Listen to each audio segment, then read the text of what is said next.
Welcome, welcome, welcome to the Three Things with Dr. B. At TheMuDojo, we believe that we are spiritual beings having a human experience, and we are ultimately intimately connected to one another, sometimes in ways we cannot explain.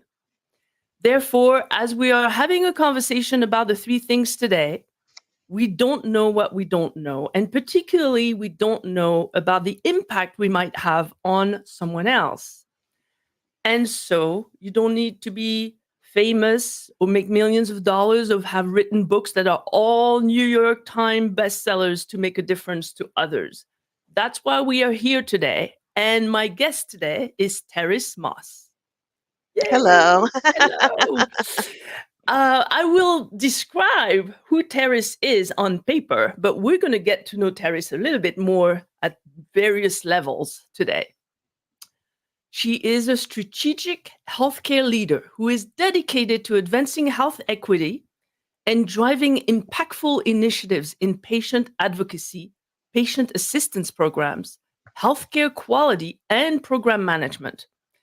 Terris holds an impressive array of qualifications, including a PhD in biomedical informatics from Rutgers University, an MBA in marketing from Kennedy Western University, an MS in clinical research leadership from George Washington University, a BA in communications from Rutgers University, an LPN in nursing from Union County College, and a PMP project management from the Project Management Institute. With this extensive educational program, Terris has a proven track record of spearheading collaborative efforts to address health disparities, promote diversity in clinical research, and enhance access to quality care for underserved populations. So, Terris is not only a leader in healthcare, but also an accomplished author focusing on both educational and health inequities. She has performed significant studies in health disparities, health literacy, and healthcare quality, as well as um, provided books online with learning nuances in higher education.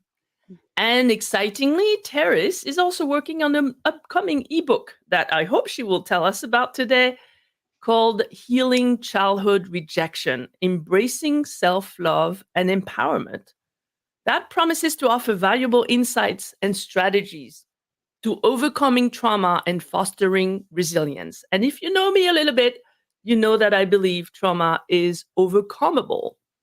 So I'm happy that Terris is coming to us today and sharing some of her healing journey. And Yeah. we are truly fortunate to having such an inspiring and knowledgeable guest with us. Welcome, Terris. Thank you so much, Dr. B. What an introduction. Thank you very much.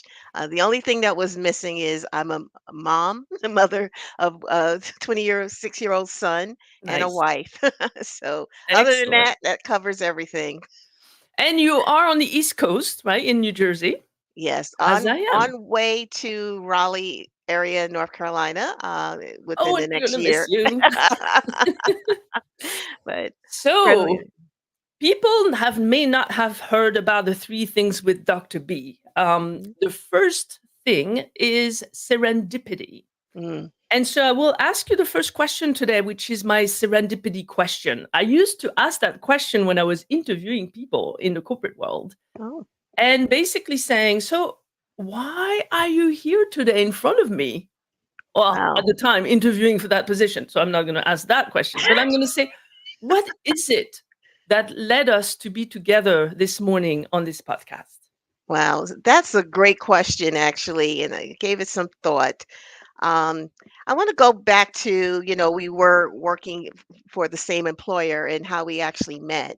I was looking at the time to take on a stretch assignment, and the assignment that I actually wanted, I did not get, but the leader of the department said, "Hey, there's this other assignment that may give you some of the experience you're looking for." I was looking to expand my global knowledge. And so that led to us working together for the HGRAC steering committee. And I looked at it as a way of increasing my knowledge on China, that region of the world, global knowledge. So that was the first serendipity. I wasn't supposed to take on this project, but things happened, and I led me to you. And then the second thing that happened was you were initially getting me acclimated to the project. And then what happened was the head of the quality department took a leave. So you became the leader of the project. And so I got to work with you like hand in hand, you and the head of legal, working through this project. And we really got to, get to know each other. And I was, We did, we did. yeah, I really appreciate your leadership style. I really thrived working with you. So we got closer working together. So that's the second serendipity. I didn't know that I was going to be working with you that closely. And then after that, we had a conversation when the project was over. I wanted to ask your assistant for some of your time. I wanted to just, get to know you a little better. And you said some things to me at that point that really um, you saw things in me that I knew were there, but were dormant. You talked about, and I talked about my acting and what I used to do in acting and in entertainment. And you saw that in me. You even brought it up that I should go back into like podcasting. And I said, you know what? Hell yeah. That's right. That's right. Because you That's did some true. podcasts too in the corporate world, right? Yes, yes, I did podcasting in the corporate world, but I was as a childhood, I did some acting, some extra work, and some other things, play, theater, and you saw that in me, and you and you encouraged me to pursue that. I So that was, was another, yeah, I yeah. was impressed with the Mhm, breadth and depth of things you had done. And it's funny that you say this about what I told you that apparently impacted you is that I noted over the years I have a sense for seeing the potential in people that they may mm, not see. mhm, And I mhm. have like this it's like a different lens on things. And I don't want to focus on the conditions and circumstances that people are in. I just focus on what's possible. Right. And I shared that with you. I remember that. So I'm glad that had that such an impact on you.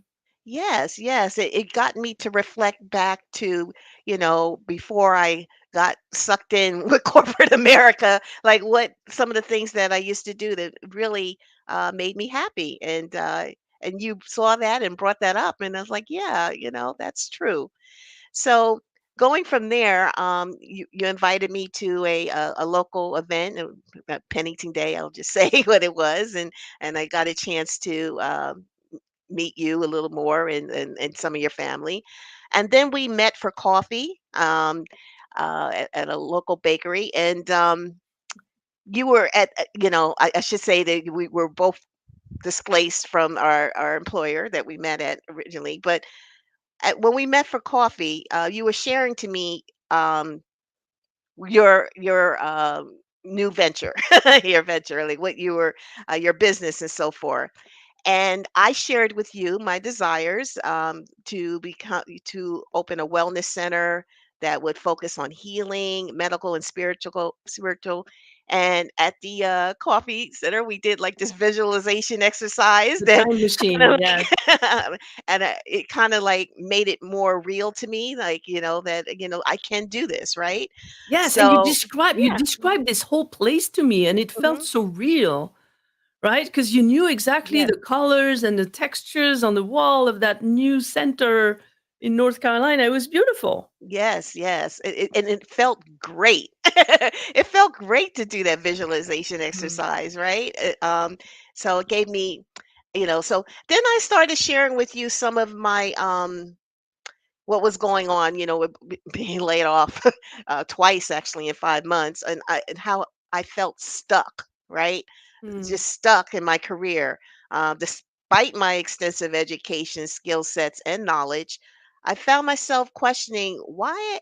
I hadn't reached an executive status, or why I wasn't got to that leadership position that y- I see my colleagues and my friends are just passing me by. I felt Hmm. stuck. So I felt I was like caught in a pattern where my talents were kind of being overlooked, and I couldn't figure out how to navigate through this. And so you explained to me about the tapping and what you were doing, and I said, maybe Dr. B can help me get unstuck. So I wanted to, we decided that I would go through your program, the tapping, for 5 sessions. And here it is, serendipity again. um Aha. I went through that 5 sessions, and you did help me uncover what was holding me back. Spoiler alert, we'll talk about it later, is quite a bit of my stuckness had to do with childhood trauma, from rejection, and Right. having a lack of a voice during my childhood. And so going through that, helped me uncover that childhood trauma that was significant barrier for me, right? And you And didn't know what it yeah. was when we discussed this originally. You knew you were stuck, but you didn't really know what was behind that feeling. Right. I was looking at the now, Dr. B. I was looking at, you know, um, maybe I need more certifications, maybe but there was that. I'm that wasn't the issue at all. So, Right. That's yeah. why I Mhm. always say the issue is not the issue. The issue is Mhm. never the actual issue. And it's interesting you're saying that you were actually looking for solutions forward. Like, what can I Right. do to get another certification or some kind of credential and feel that I am good enough? Yes, yes, yes. And I thought I had a little bit of imposter syndrome, but it's not that. When I went through these sessions with you, I found out that it was a childhood trauma that was deep rooted, right? It was very, very deep, but finding that out has been pivotal to my journey to Hmm. self realization and growth. So I have that to thank you And for. and that was just in 5 sessions, right? We Yes. met 1 hour per week for 5 weeks, so it was Hmm. just a short set, a short thing that we did together. But you seem to have. So tell me a little bit more about this experience. Like, how did you discover through just tapping sessions, which I like to say it's the silly technique because we tap on ourselves and we say things at the same time. It's just weird. But it is grounded in neuroscience. I'd like Hmm. you to tell us what was the experience of suddenly having an aha moment. Yeah, so I went into the session thinking that I was going to find out again why I was stuck in my career, but um, the tapping each time it went through it, revealed things that I didn't even think about, and I don't want to share too intimately, but Hmm. things with my parents, things with um, from my childhood, that not having a voice and so forth.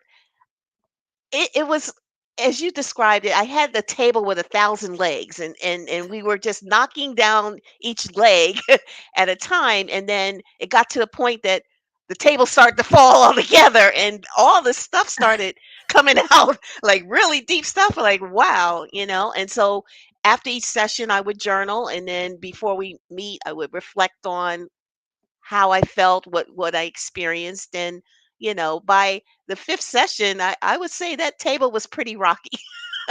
Right. And then Yeah, did you go back into the journaling from the earlier sessions to see what was your mindset, your state of mind at the time? I did, not necessarily to see what the mindset was, but what, like, the progress that I've made. And through these sessions, I started with like with one focus, but then it helped with other areas of my life. Like I had the hip surgery, the total hip replacement, and I was going through pain for that. Mhm. Tapping was helping with that pain. It was like a whole mind body experience with the Interesting. tapping. So yeah, And yeah. did you feel through that whole process that it was hard? Like what's the level of effort and difficulty that you would describe for people to understand? It wasn't that it was hard. It was more um feeling for me, it was feeling vulnerable. It was feeling like, do I really want to unearth this? Like, it's been down there so long, like that, Yes.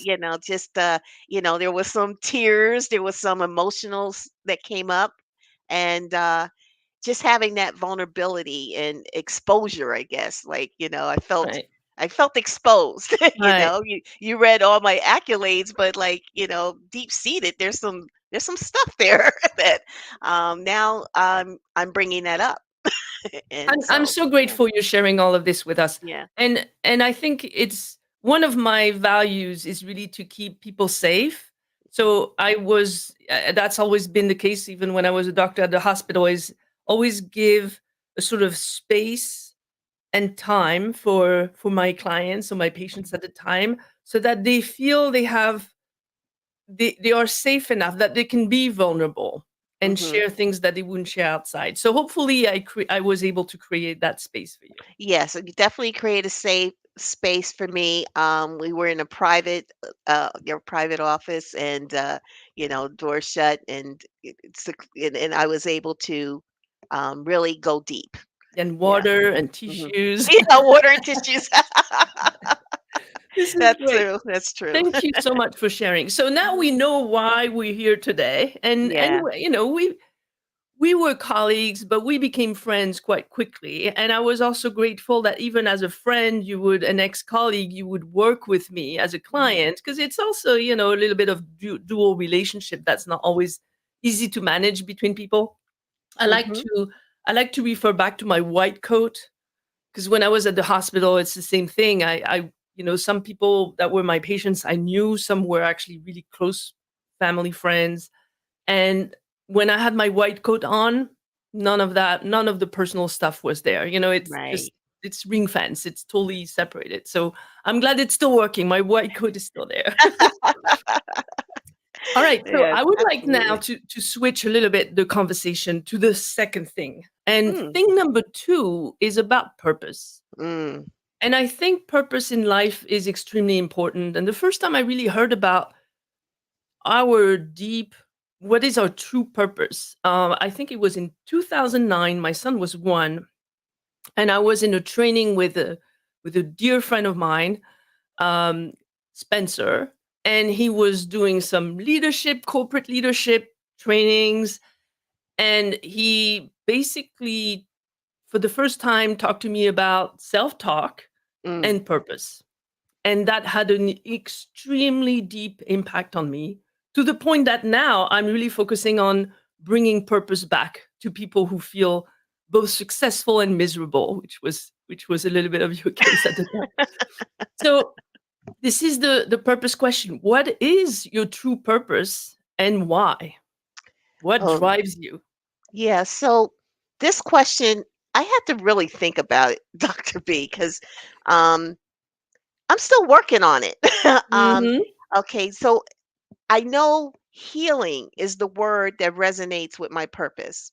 I'm still working on identifying the specifics, but I thrive when I'm in nursing, healthcare, uh, pharma, and health programs. So I know healing is going to be the key component to my purpose. Now, in my career, my passion lies in health equity and patient advocacy. Um, that started from two things. When I was working with the chief medical officer at the largest Medicare provider in New Jersey, I was in the grounds. I was in the community working on the mobile health clinics and so forth. And ironically, that chief medical officer was also called Dr. B. That's funny. So you're my second Dr. B, shaping my purpose. And so that drive that fueled, I saw the how the community embraced when someone took interest in getting them quality care Mm, despite their circumstances, right? So that's started it. And Okay, then, can I ask you a question first? Like, what drove you? You've done a lot of training and education in your mhm, life, in your career, but what drove you to nursing? what drove me to nursing? Okay, so um, nursing actually was a result of I wanted to get into clinical research, and I started in the industry as a study monitor. So I started actually as an in-house, and then I went to nursing school and moved into actually going to the sites. And I was younger then, so I could travel and everything like that. So the nursing, I have light experience on actual hospital bedside care. I really my experience in nursing was mainly in the site engagement and clinical research. So that's what's fueled it. But once I got the certification and started doing it, it fit right in to to the puzzle for me. So So to go back to health equity and this mobile health clinic, like, what did you do yeah, there? yeah. So at this employer, um, we were setting up quality health programs for New Jersey is poorest, um, handicap, aging population, Medicaid recipients, and we would go into community and do vital signs and identify, help patients get access to the care they needed. Um, my this chief medical officer was a general practitioner as well, so he would actually do the medical screenings and so forth, and I could assist him with that. So we were really like foot in the ground, bringing healthcare to the community. Mm, And so I really, really enjoyed that more than standing in the office. And, I really field work, would yeah. love working with the community that way. But so that just kind of started what this health equity thing. It wasn't even called health equity back then. Health equity to me is the buzzword in the last 10 years. It Mhm. was, it was just quality health. Um, but what really cinched it for me was my mother. My mother developed Alzheimer's and then subsequently cancer. And my siblings and I, who are very educated, and my sister actually works in the service industry too, healthcare services. And despite being professionals and having all this education, we weren't able to find resources to help my mother, Hmm. at least affordable one, they were like middle class. Either they were out of our price range to help her, or we weren't poor enough to get the services. And so that really fueled my passion because I'm trying to make her last days comfortable, extend her life, and it really fueled my passion to for patient advocacy or more patient access, getting again the healthcare they need. So um, So between the two, yeah. you were at the center of this experience, which hmm is we, as healthcare providers or corporate leaders, we talk a lot about health equity and access to care. Right. But then, and it seems to be a streamlined process and everyone knows what they're supposed to do. But when you are in the situation and it actually affects you or your family, it's a Yeah. totally different ball game, a It totally is different totally experience. different. It's like Right. starting from scratch. Like you go Yeah. back to what do I do? Internet search. Like who do I Yes. call? Yes. Ghostbusters. It's really complicated. Yes. So, Dr. B, going back to when, my in my personal life, I was saying how I loved media, television, radio, podcasting, and I'm a whiz at content creation. So I'm looking, we're talking about my purpose. I want to combine these interests. So Hmm. I'm thinking my niche might be patient advocacy, giving voice to patients and health equity programs, but using a public facing platform and community engagement for doing so. So like yourself, maybe a podcast. I don't know what that looks like yet, but Mm. that's what I'm heading towards. I began volunteering and working with local organizations whose missions aligned with those passions, and that had led to numerous opportunities to assist nonprofit developing health equity programs. So I know my purpose is to advocate for health equity, and somehow I want to use my my love for media and communication talents to raise awareness and drive change. It looks like you're Yeah, almost there because you have yeah. these components already in your life. And then I reflect back to this time machine exercise we did, and the vision, the super clear vision that you had with a sort of center for health equity in your new environment in the future. So how would that all fit together? Do you see that now? Or it's I still a bit okay. fuzzy? Well, I do see it now. I'm moving towards making it all fit together, and we'll talk about that in a little later how I'm doing Mhm. so. But yeah, I do see it fitting together, and it all goes back to your first question, how we met, serendipity, the tapping.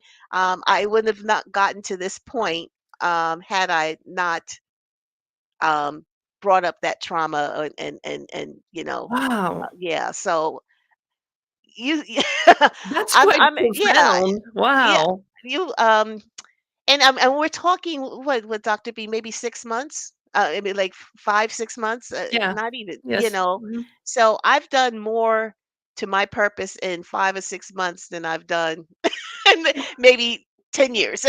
Just knowing, bringing up all that stuff, being able to release it and releasing those barriers has gotten me to, really working into what feeds my soul, so Oh, this is so good.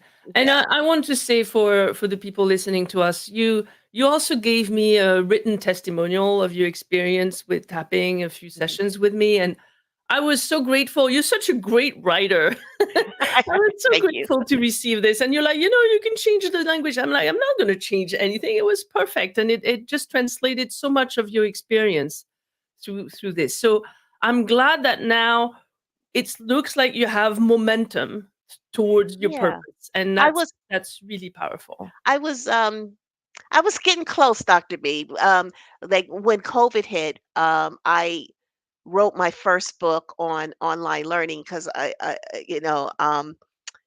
I saw the impact on traditional college students were now having to go to Mhm. school online, and the isolation they felt and so forth, and putting on that healing hat again. I wrote a book that helped them understand how to learn online first of all, but then how to keep social and so forth. So um, yeah, I I was think getting to my purpose, but by doing mm, this exercise, this like made the path more clearer to that's a me. fantastic Yeah. topic. Could you tell Mhm. us where to find that book? Yeah, it's on Amazon, Barnes and Noble, What's the online title? learning. Yeah, online learning made easy and effective. And Online then Learning Made Easy and Effective, Terris Moss on Amazon. yes, Excellent. yes, yes. Great. Yeah, so it goes into what online learning is, and then it helps them, how to cope. Mhm. And then it goes a little bit into learning styles because that's more impactful in a virtual learning environment. Yeah. Knowing how you learn, how your As brain a works. mother of a child who started his teenage years over COVID, literally, Mm, yeah. I can testify that that has, we still don't know all the profound impact of the pandemic on our people, on ourselves, but our Yes. teens Yes. particularly. It's been really challenging, and I think we still see some effects today. Yes, yes, and I'll share with the audience a little bit of, it's not off topic, but a little bit about my personal journey with learning. Um, when I was in high school, I was pretty a mediocre learner. I did okay in school, and then when I went to nursing school, I had a professor who in my anatomy class that was kind of forward thinking, and she she recognized not that I have a learning disability, but I learn a little differently than others. I'm a kinetic learner. You'll see me moving Mm. my hands, and if I want to remember something, I can just jump on or sing, make it a song or move it. And then once I found that out that I was a kinetic learner, the light bulb switch. I did 2 degrees at a time. Oh, I was wow. just like, it's just like I was a sponge. I absorbed, you know. But then But hold on a second. So yeah. a teenager in high school who's a Mhm, kinetic learner, mhm. they can't just stand up and start Exactly. singing. No, no, but if they know that they're a kinetic learner, so this was when I was in, college. This is afterwards. I found out, like, again, in anatomy class So in so how nursing did you school. manage to leverage that knowing that you were a kinetic learner for moving forward, but the Well, training you were going through was still traditional, correct? kinetic means movement and touch. So what, like, when in the anatomy class, I would have maybe the I don't know, the body part sculpture, and I would feel it. Like it's kind of hard to explain, but I would feel like if how the blood flow or whatever, and it just Oh, made sense in wow. my brain. It's just fascinating, really. So, or if there was, like chemistry, periodic tables, I would make a song or just I could just do something with movement, even if it's just jumping, and it just clicks in my brain. Oh, this is So fantastic. And yeah. I think some of my family members may be kinetic learners too. Hmm. So I think we're gonna check out your book. Oh, okay, okay. No problem, no And problem. I and actually so tell us a little bit more about the different learning styles. Like, so this kinetic learners, we know about visual learners because a lot of us are visual, but how do you manage auditive learning, or what are the other styles? yeah, so so the four main VARK styles are, like you say, visual, or auditory, reading, and kinetic. So that's VARK. And what I've actually did a mini course on this. So what I suggest people doing is to go ahead and get tested. There's plenty of learning style testing, but VARK makes one, vark.com, whatever. Mhm. And just to kind of identify where it lies. But within those, there's different researchers and nuances. Just because you're a kinetic learner doesn't mean that everybody who's a kinetic learner is going to learn the same way, and it doesn't mean that you're not learning with the others, Right, you're these not that can. exclusively Isn't one it sense. right, right? Because for me, I need to hear. So I need to hear, but my main focus is kinetic movement, but I also need to hear it. So Mhm. yeah, so I'll sing and move, and it'll sync. For example. That's So amazing. yeah, I actually, there's so many researchers under each learning style that one of the things I used to do is I would help people not only identify what learning style they're in, but how to learn within that learning style. So, there's a bunch of assessments and so forth that I would help them get to that point. So So look you at have this yeah, passion about learning and yeah. learning styles and Hmm. educating and training because you're training people. You have performed training. Yes, And then there's your nurse and you have the health equity component. yes, yes, So and don't yeah, forget the so media. and the media and very, very Yeah. being a very good communicator, Hmm. beautiful voice, excellent writing skills. So yes, I can see this untapped potential in you Oh, thank you, with Dr. B. all these different components that once you figure out your true vision to this, Hmm. Hmm. everything will fall in place. Yes. Everything will just click in. Yes. So I invite your audience to look at my website that focus on learning, www.mossconsultingllc.com. I'm going to be changing it more to a health equity focus, but currently you can learn a little bit more about the brain and how it works and so forth. So So Moss Moss LLC.com. www.mossconsultingllc.com. I'm Yeah. gonna put that in the comments. I don't know if that will go to the other platforms where Hmm. I think it does. Okay, excellent. Yeah. so So people yeah, can if you just if look at you that. if you click on and give me your address or whatever, not that I'm going to bother you, but you can get a free learning assessment to kind of identify where you are. Beautiful. Yeah. So Excellent. Anything else you would like to share about purpose no, before we move on? I think we covered it. Okay. We covered more than I anticipated, Dr. B. You know how to pull things out of people. Oh, well, this is also the beauty of being live because, Yeah. we didn't prep this. We just talked about the three things and that's about it. So, That's about it. the thing number three is for me is about humanity. So we talked about serendipity, which is our own experience as individuals and how come we're here today. And then purpose, which expands a little bit our field of thinking. But now it's really about humanity. Like, what do you want humanity to do next? What Mm, actions would you want people to consider in their life that would make a shift, make a change in the right direction? yeah. Well, for me, um, I'll share with the audience, I'm 60 years old. Um, I would advise to find a way to merge your passion with your way of learning a living. I was so focused on earning a living that my passion took a back seat. So start earlier. Start early. If Mm, yeah, if you're stuck, find out what works for you. For me, it was the identifying my trauma. And but that might not be for you. But try to find what is holding you back. So what I want to do in the world. I'm working on 2 pieces right now, 2 content pieces. Can I share them with you, Dr. B? Or absolutely. Yes. oh, okay.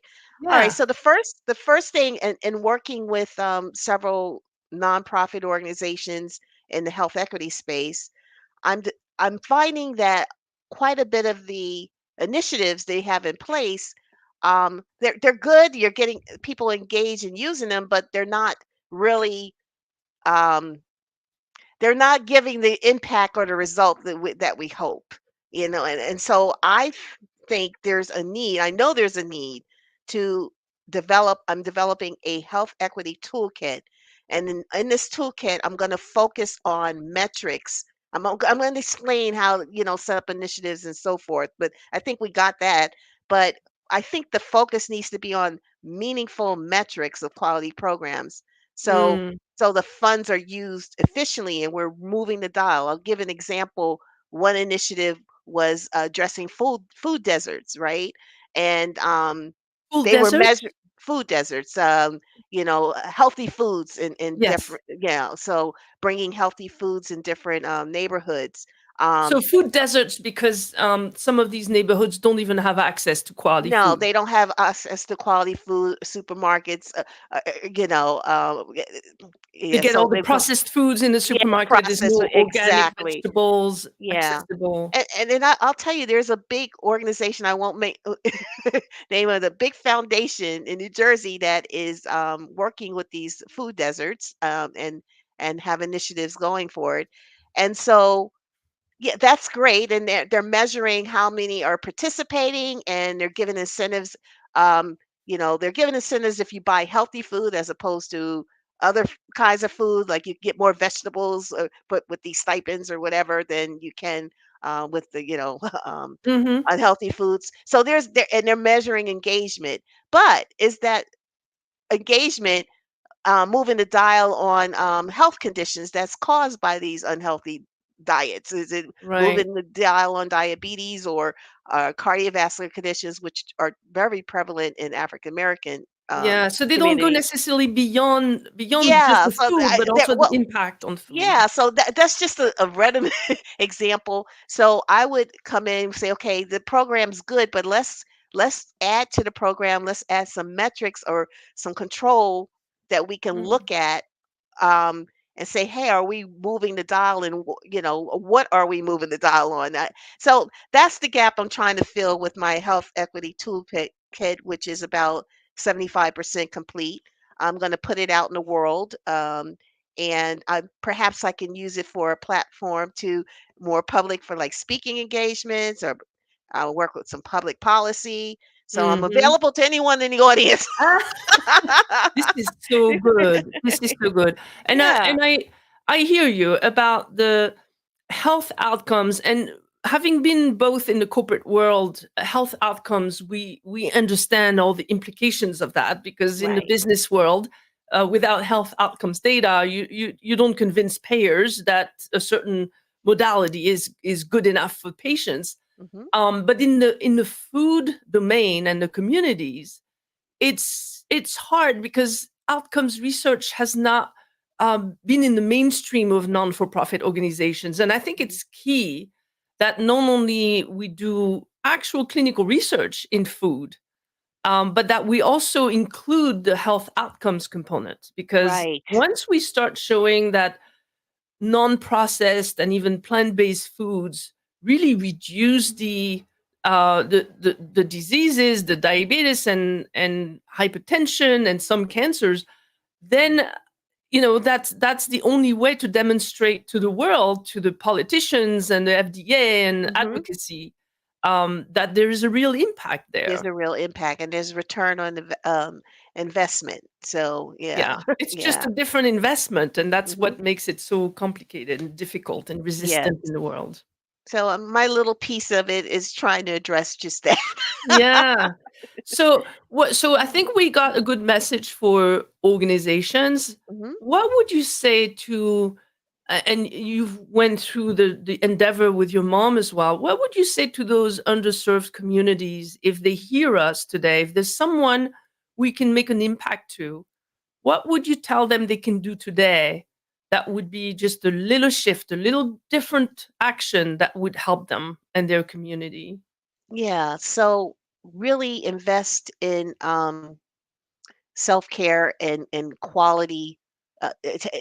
When I say self-care, I mean good food, um, rest, um, de-stressors, uh, Mm, all of these things nip away at your health and well-being. Um, I would say, you know, it's so hard to you're caught up in trying to make a living and just take care of and maintain. And you just sometimes you just you need to take a step back and say, okay, long term, how am I going to prolong my life and so forth. So I would say, um, really look for those institutions that are working these programs. Really take a look at, are you making the impact that you want? Um, are you making impact and in partnership with community, because there is not a one size fit all.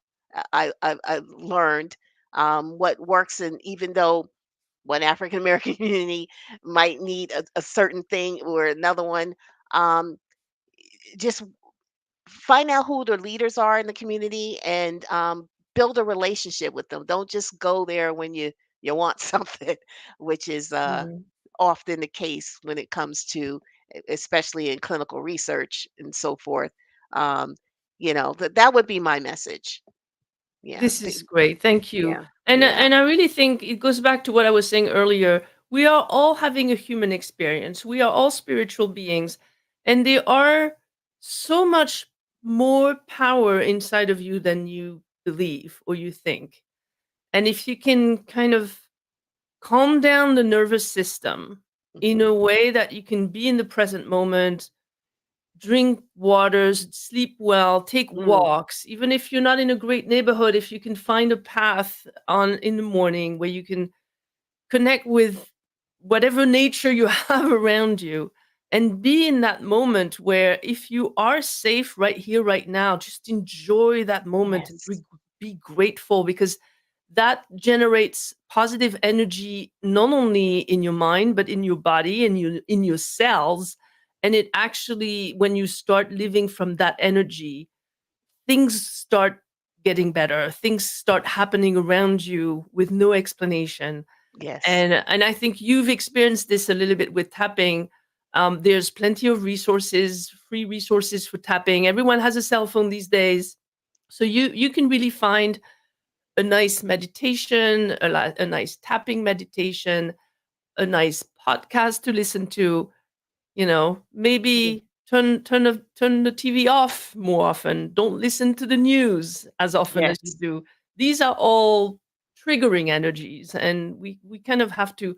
You said it, self-care. We have Mhm. to care for ourselves before anything else, because if you want to care for anyone else, you need to be able to have a little bit of self-love. Yes. Yes. So Dr. B, I'd like to just take a few moments to tell you about my second project. Yes. Okay. Yes. And I have my notes here just so the audience knows because And by the way, I I'm so yeah. impressed because you Mhm. just told me things that I discover new things about Terris every time we talk. So this is stemming from, our engagement in again, healing.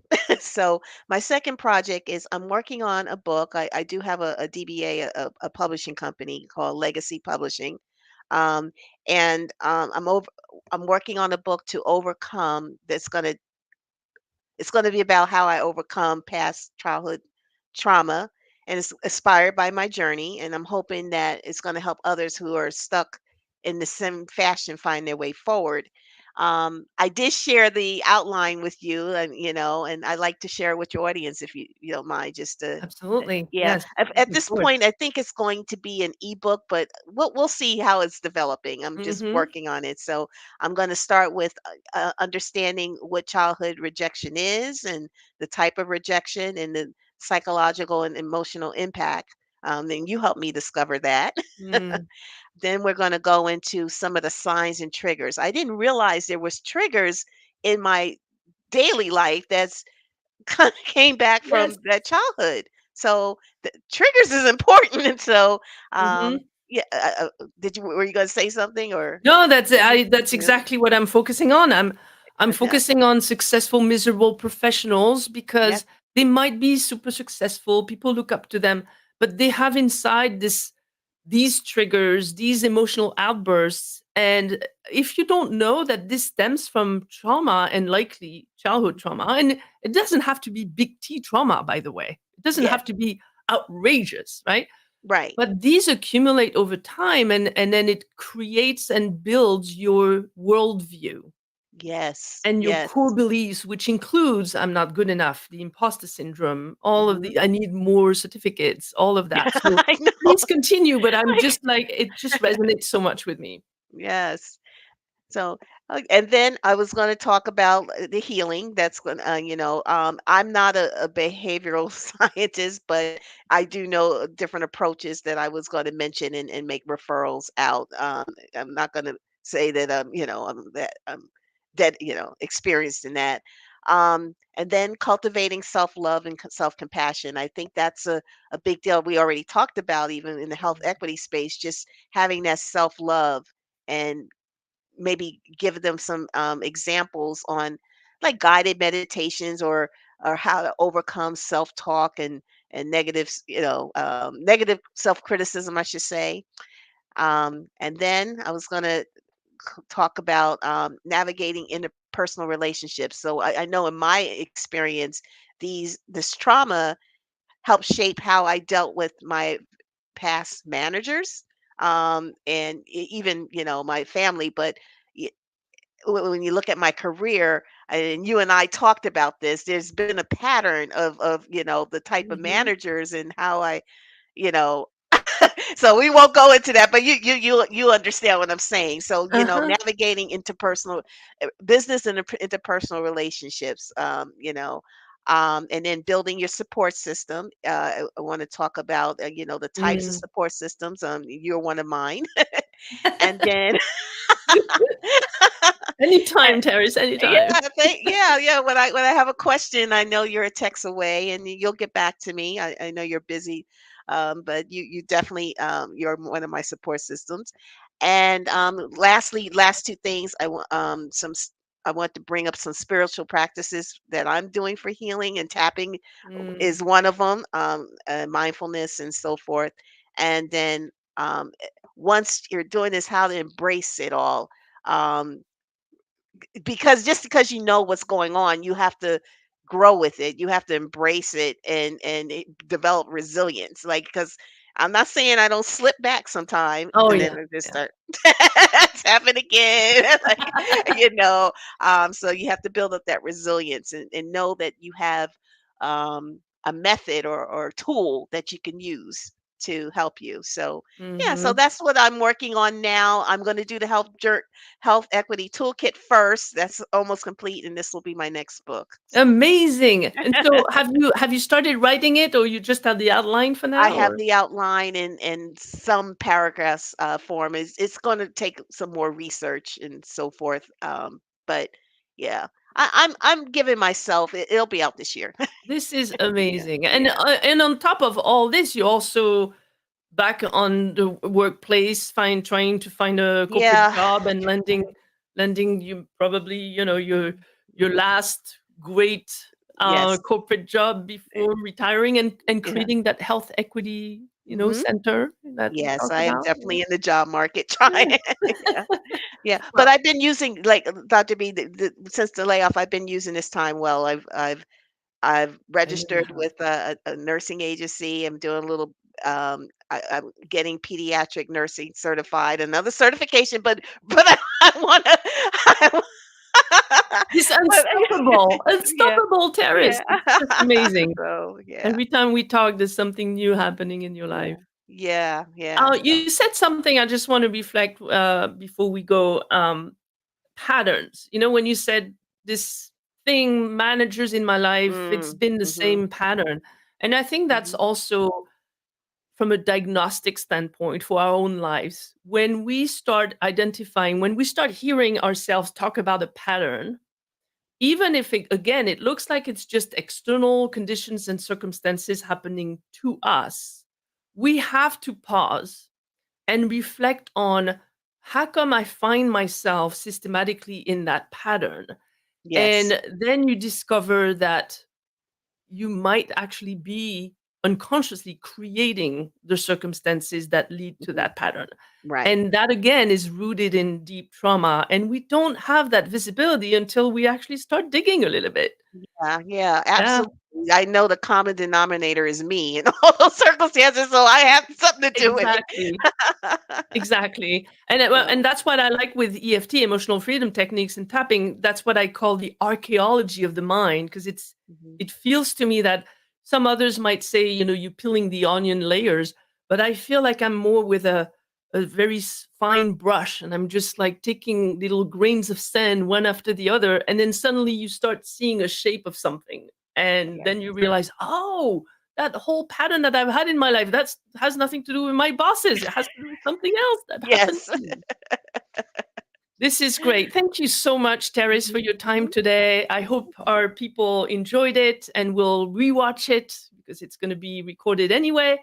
And I thank you so much. We talked about the three things: serendipity, how come we've been here together and met and became friends. And I'm grateful for that. And we talked about purpose, which I think is critical for all of us to understand why we are here, to what are we to do. And that's why it connects with thing number three, which is humanity, and how the purpose that we have as individuals actually makes an impact to the rest of the world, Mhm. regardless of whether we're celebrities or not, whether we're very well known or not. It doesn't matter. We do make an impact every day. So Yes. thank you for making an impact, Terrace. Thank you. Thanks for having me, Dr. B. And we'll see you at the next episode next month, episode number 2. I will reveal my guest later. Thank you so Bye, much. everyone. Bye.